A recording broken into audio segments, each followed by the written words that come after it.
It's new this morning. Dreaming about that summer getaway already? Yes. Consumer Reports surveyed nearly 19,000 of its members about their most recent cruise to find out who offers the best vacation. You want your money to go to a good thing. Very popular Right? to take a cruise. You can really cruise anywhere. Investigative reporter Lisa Gill is back with us today to talk cruises today. Now, you've got your top three, right? That's top three. That's right. Don't do that yet before we get to our questions. We want to build up the suspense for the top cruise lines. We've got a lot of questions for you. So tell us to start with how you kind of came up with this, the things you thought about, the things you looked into. How did this whole come together? You know, you just mentioned it. 21 million people, a record number, are expected to be booking cruises in 2026. Wow. And they're booking for this year and for next year. Most people, to really get the best deals and the choice cabins, people book, the nice thing is, a year ahead of time. So we wanted to see, that's the first reason. The other reason is you spend so much money on a cruise. Yeah. The average price that we saw across the board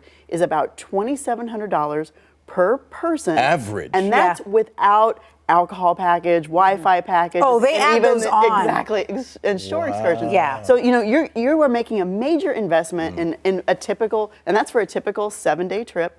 And that is, again, per person. So per cabin, it's like over $5,000. So we wanted to understand, hey, which are the best lines? What are the best deals? And what should people watch out for? Well, speaking of when you book it, though, it can be so overwhelming, Brian, because there's so many things to consider. It was our first time this past summer, and I was like, I don't know what to do. We wanted to hire like a travel agent to do it. Sure. Instead, one of our family members was like, let's do it ourselves. Oh, Worst idea. I mean, it was a wonderful trip, but it was so stressful. Why do you think that we should get someone to help us kind of navigate it all? Well, considering how expensive it is and how many things can go wrong, you actually don't even need to hire a travel agent. They will do it on your behalf, and they get paid by the cruise line. You don't pay them. You don't even pay them. And one thing I discovered in the reporting of this is this company called Avoya Travel, and they are a cruise line specialist, and it's the coolest thing. You put in the itinerary that you want. You can, if you wish, pick the cruise line that you want, and then travel agents all around the country will bid on it. Oh. And they will show you the different itineraries. Interesting. But the most important competitive. thing, they all have discounts. They all offered. I did just like a little test booking and discovered I got $150 credit on board. I got a choice cabin with another travel agent. It was $660 less than what was on the website, even with all the deals, even after all the deals. And then the great thing is, if you have trouble, so let's say your flights are late, or you can't get the hotel, or your shore excursion is a problem, that travel agent is with you the whole time. And even after you book it, they're still looking for like better deals within that ship, or possible upgrades, or moving you to better cabin position, because there's just so many things to think about, which you know. So many things that can go wrong. You want someone to help hold your hand. One of our family members didn't make her flight. Oh my God. And so then she's like, well, I think we're going to go here. We'll end up in Turkey and then come all the way back around. Wow. She had to meet us in a whole other country because the ship left without her. But again, you need someone to kind of help hold your hand. Avoya, A-V-O-Y-A? Yep, Avoya Travel. That's and it's like, again, it's free, and I loved it just because it was just such an enjoyable experience. It put me in the driver's seat. I could see like all the different options. And then, you know, they will follow up with you to see if you're interested. And sometimes they were even offering additional credits on top of what that initial offering was. And you know what?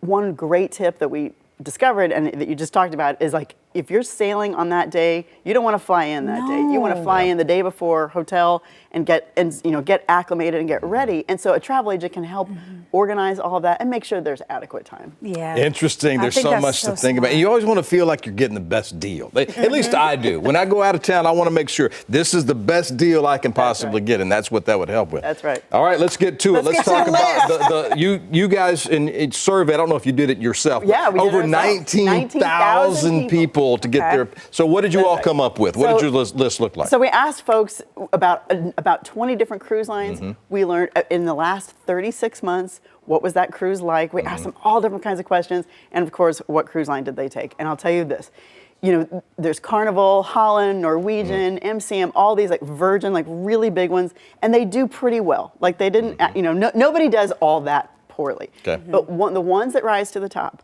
are small ships, which is 1,000 passengers or less. Okay.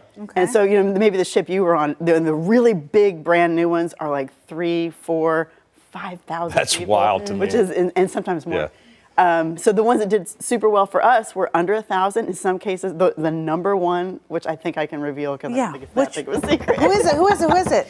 Is an expedition ship. The average price is about $10,000 per person. per person, but you'll be going to Antarctica or Galapagos or Panama Canal. You'll be going to some very far-flung places. It's National Geographic, Lindblad, and they are the experts. They bring on world experts for the area that you're going. It's all focused on that, where you're headed. The shore excursions that's where it's at. So you get scientists. You don't have Broadway shows. You don't have 50 restaurants. You have typically one, maybe two restaurants. You're going to sit down with everybody at once. It's fewer. I think the maximum number of people on that ship is about 135. Many of the ships. Okay, that's like a very private. What if it's like more like you're going with a family of 4 and you want to go something's a little more affordable? Yeah. So then we get into our next big family one I would say is Disney. Disney did extremely well. And not only did they do well, there are a lot of people that are very satisfied with Disney without children.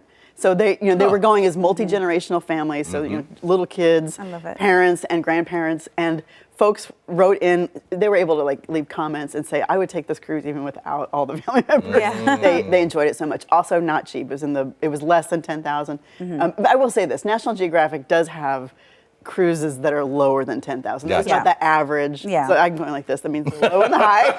I got you. And there's some that are much more than even 10,000. If you want to go you can sail for a month. You could sail for longer. Yes. Right. See ya, Brian. Now you might be thinking, oh well, of course people that's your number one because it's so expensive. But the truth is, these small ships or expedition ships, it's really about the passenger to crew ratio, and it's almost in our top 3. It's almost all 1-to-1. Oh, so nice. on a big ship, you're going to get 1 to 10 or 1 to. I mean, it's going to be much less.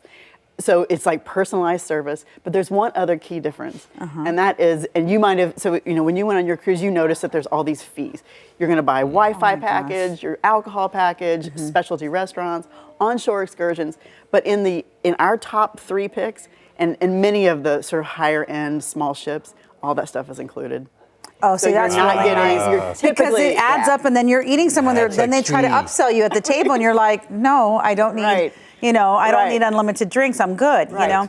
So interesting. And I will say, and for these small ships and expedition ships, it's a lot of adults only or adult focus. Except National Geographic does have family sailings. But my main message that I was sort of shocked and delighted to discover is that if you're thinking of booking, it's just you and another adult. Don't rule out what you think of as luxury ships, because the total price can wind up being better, like that total price and the experience a whole lot better versus a really low cabin cost entry and then a bunch of fees. It's kind of like discount airlines in a way. Yeah, 100%. Because they hit you with those fees. You got to pay to wear your shoes. You got to pay to wear a shirt. You got to pay to breathe. If you want to breathe air, you got to pay an extra price. Wait, real quick. What did one of them surprise you? Where you were like, oh, okay, anything in very surprising? Well, actually, all 3 are small ship or say them again. So, the National Geographic Lindblad are our main one. Our second was Windstar. Our third was Viking. And it's Viking Ocean Cruises. But Viking has a bunch of river cruises. Okay. And so these are top secret. But but you can see, if you want to see how all the other cruise lines rated, consumerreports.org. You can go check out. There's multiple stories there. There's also how to book, where to find good deals and what to avoid, Have you seen all of those documentaries and some of them? And they can scare you into going to a cruise. Did Yes, you I didn't watch want to that say one, it, but Lisa? yes. Okay. Yeah. It scared me, but then Scared me that's why too. I kept saying, I don't want to do a cruise. I don't want to do a cruise. Right. Then we went on this one, and it was the celebrity cruises, the new boat, and it was the cleanest, nicest experience. Yeah. It really was, and I was Good. not a cruise person. That's so good. So did you wash your hands all the time?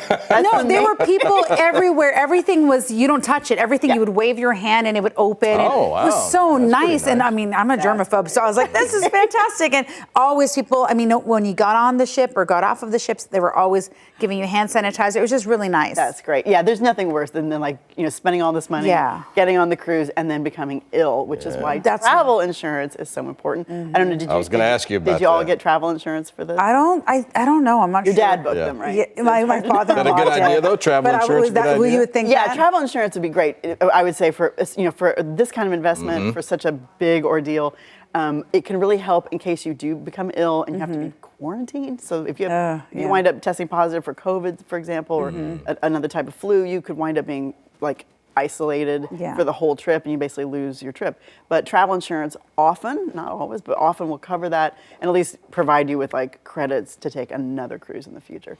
That was really talked about in that documentary. That's good to know, because you see that a lot, even on little flights and things. Do you want the insurance? And I always click no, but now you're saying there's probably read the fine print when you're spending that much money. That's right, and that's actually one thing that a travel agent can help you with. So help you sort of really ascertain like what is the best insurance for this trip.